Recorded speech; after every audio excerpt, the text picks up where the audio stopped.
이번 사연은 남편에게 이혼할 각오로 속에 있는 말을 다 했더니 생각지도 못한 남편의 반응 때문에 일이 잘 해결되었다는 사연인데요. 무슨 일이 있었던 걸까요? 함께 보시겠습니다. 안녕하세요. 저는 30대이고 남편은 40대입니다. 코로나로 결혼식을 치르지 못하고 동거한 지 3달째인데 의견차가 심하게 나서 고민글 올리니 꼭 관심 갖고 읽어봐 주세요. 저는 작은 회사에 다니고 있고 남편은 자기 사업을 하고 있는데 수입이 꽤 많습니다. 남편과의 트러블이 많은데 순서대로 적어볼게요. 남편은 시부모님을 모시고 살자고 합니다. 남편 위로 형이 있는데 그 형은 부부싸움이 심해 어머님이 우리와 살고 싶다고 하십니다. 저희 부모님은 이혼하시고 엄마 혼자 사시는데 내가 엄마 모시고 살고 싶다고 했더니 아무리 시대가 변해도 장모 모시고 살 수는 없는 거라고 하네요. 제가 적게나마 회사에서 돈 벌고 있는데 가정주부가 되길 원해서 당신이 버는 돈 나에게 다 맡길 거냐고 했더니 그건 안 된대요. 자기가 젊었을 때부터 사업하느라 집안 살림이 엉망이었는데 제가 집에서 살림하기를 바란다고 해서 회사를 관뒀습니다. 남편은 저에게 현금 뭉치를 주는 것이 아니라 사용할 수 있는 신용카드 한 장 줬어요. 그리고 자동이체 되는 목록을 적어주더니 그 금액과 한 10만 원 정도 여유를 두고 제게 이체해 주더군요. 결국 제게 남는 현금은 월 10만 원인 셈이죠. 내가 저축할 수 있도록 돈 넉넉하게 준다고 해서 회사까지 관둔 것인데 이게 뭐냐고 했더니 자기가 의외로 지출이 많아 현금을 넉넉하게 줄 수 없다고 변명하더라고요. 제가 카드를 긁으면 남편에게 문자가 가서 당신 뭐 샀냐고 꼬치꼬치 캐물어대서 정말 스트레스 받아요. 시댁에 가서 김장할 때 도우래요. 힘들다고 우리 김치 잘 먹지도 않는데 그냥 안 가고 안 받아오고 김치 사 먹으면 안 되냐고 했더니 이혼하재요. 남편에게 결혼 전에 어머님 김장하실 때 도운 적 있냐고 했더니 없답니다. 저보고 시댁 김장 가보지도 않고 안 간다고 하니 싸가지 없대요. 남편 식사 얘기인데요. 국 한 개와 새 반찬 2개는 반드시 차려달라고 합니다. 같은 국이나 반찬 2번까지는 먹을 수 있는데 3번은 질려서 못 먹으니 이건 꼭 지켜달래요. 그리고 우리 돈 벌어서 더 큰 집으로 이사 가면 반찬 종류 더 늘려달라고 하네요. 큰 집이랑 반찬 가짓수랑 무슨 상관인지 모르겠네요. 남편은 제게 잔심부름을 엄청 시킵니다. 물 떠와라, 손발톱 깎아달라, 씻고 나오면 수건 들고 서 있다가 물기 닦아달라 등 저를 무슨 하녀로 보는 것 같아서 모두 거절했는데 제가 기분이 좋아 보일 때는 실실 웃으면서 해줘, 해줘 이럽니다.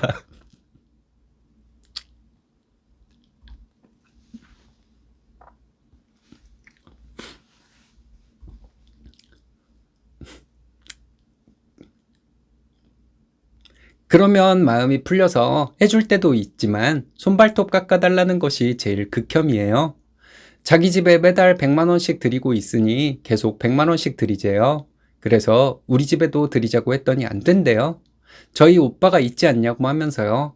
오빠는 지금 취업 준비 중이라 돈이 없어요. 그럼 내가 다시 취업해서 우리 엄마 용돈 드리겠다고 하니 밖에 나가서 일하는 거 진짜 반대라고 다신 그런 얘기 하지 말라고 하더라고요. 오빠 이야기까지는 디테일하게 이야기하기 싫었지만 돈 가지고 사람 깔아뭉개려고 해서 구차하지만 오빠 사정 얘기했더니 그럼 직장 취직하기 전까지 매달 40만 원씩 드리기로 했어요. 남편은 매달 얼마를 벌고 쓰는지 통장 내역을 공개하지 않습니다. 예금이 얼마 있는지 혹시라도 마이너스 통장이 있는지 주식은 하는지 아무것도 공개하지 않습니다. 그러면서 자기 사업하면서 힘들고 바쁘다고 하소연합니다. 남편은 집에서 손님처럼 있습니다. 제가 집안일 다 해요. 나가는 길에 쓰레기 봉투 좀 버려달라고 했는데 자기는 돈 버는 사람이니 집안일을 도와줄 생각이 없다고 합니다. 심지어 밥 먹고 빈 그릇 치운 적도 없고요. 양말도 꼭 뒤집어서 세탁기에 넣어요. 그리고 화장실도 무지 더럽게 쓰고요. 그래놓고 수습한 적이 없습니다. 제가 전업주부이니 집안 살림은 도와줄 이유가 없다고 주장해요. 그리고 싸우게 되면 욕을 그렇게 해요. 저는 평생 들어보지도 못한 욕을요. 더러워서 흉내내기도 싫어요. 저는 욕을 해본 적도 들어본 적도 없거든요. 욕하면 그 사람 인격이 참 낮아 보인다고 말을 해도 고치질 않고 자기 마음대로 하겠대요. 그렇게 무식하고 이기적인 인간입니다. 혼인신고하기 전에 전 여자친구에게 연락한 것 제가 본 적이 있어서 뒤집은 적 있거든요. 그 후로 이 사람을 의심하게 되었어요. 남편이 이렇게 저를 스트레스 받게 해도 한 가지 잘하는 게 있어요. 제가 친정 근처 치과에서 교정을 시작했는데요. 이 사람과 살게 되었는데 매달 교정장치 때문에 왕복 4시간 거리인 치과에 항상 같이 갑니다. 제가 운전을 못하기도 하고요. 제가 목소리 톤이 높고 짜증을 잘 내는 성격이에요. 남편은 먼저 짜증내지는 않아요. 근데 집안일을 전혀 안 돕는 문제, 돈 문제 등으로 자주 싸우거든요. 남편은 내가 먼 치과에도 매달 데려다 주는데 너는 사소한 집안일 안 돕는다고 그렇게 불만이 많냐고 하더라고요. 나는 너랑 사랑해서 결혼한 것인데 내가 집안일에 네가 요구하는 음식 다 차리다 보면 이 집안에 고용된 가사도우미 같다는 생각이 든다고 했어요. 그런 말 하다 보면 종일 사업장에서 힘들게 일하고 왔는데 잔소리하지 말라면서 소리 지르고 욕을 하기 시작합니다. 그러면서 자기에게 바라는 게 너무 많다고 하면서 전쟁터 같은 직장 관두고 생활비 줬으면 진짜 팔자 편한 것인 줄이나 알라고 말하는데 저는 남편과 소통이 너무 안 돼서 힘들어요. 후기입니다. 저 남편이 무일푼일 때부터 만났고 제가 남편 휴대폰 비용, 데이트 비용 대부분 부담하면서 만났어요. 그러다가 사업장 오픈한 게 잘 돼서 지금까지 유지되고 있는 것이고요. 차라리 그때가 순수하고 행복했던 것 같아요. 지금은 남편 사업이 잘 되니 더 돈돈거리고 제 앞에서 폼 재고 있고 집안일 다 시키고 자기는 하나도 모른다는 식으로 배째고 있으니 너무 속상합니다. 그리고 다 큰 성인이 손발톱 혼자 못 깎는 게 말이 되냐고 하시는데요. 남편이 애정결핍이 좀 있는 것 같아요. 다른 건 다 해도 그것만은 와이프가 꼭 해줬으면 좋겠대요. 자기가 관심받고 있는 느낌이 든다고 하면서요. 저는 그 부분이 참 이해가 안 되지만 어머님이 남편 손발톱을 쭉 깎아주셨다고 하니 저도 받아들이고 가끔 해주고 있어요. 그리고 남편이 하라는 대로 다 한다는 글이 있었는데요. 네, 맞습니다. 사실 저는 남편에게 불만이 많지만 크게 싸우기는 싫어서 내가 좀 참자 하면서 다 하고 있는 것은 사실이에요. 남편에게 존중받지 못하고 사는 게 보인다고 아이 갖지 말라고 하신 분 진심으로 감사합니다. 연애할 때랑 경제적 사정이 많이 달라진 점은 감사한 일이지만 사람이 저 정도로 이기적인 줄 몰랐어요. 하루 종일 남편이 요구한 요리에 청소, 집안일 등에 시달리다 보니 아직은 아기 생각이 없습니다. 남편이 저를 더 소중하게 대해주고 집안일도 서로 분담하며 저에게 해주는 일에 대해 생색내지 않는 모습이 오래 지속되면 아이 갖는 것은 한번 생각해 보려고 합니다.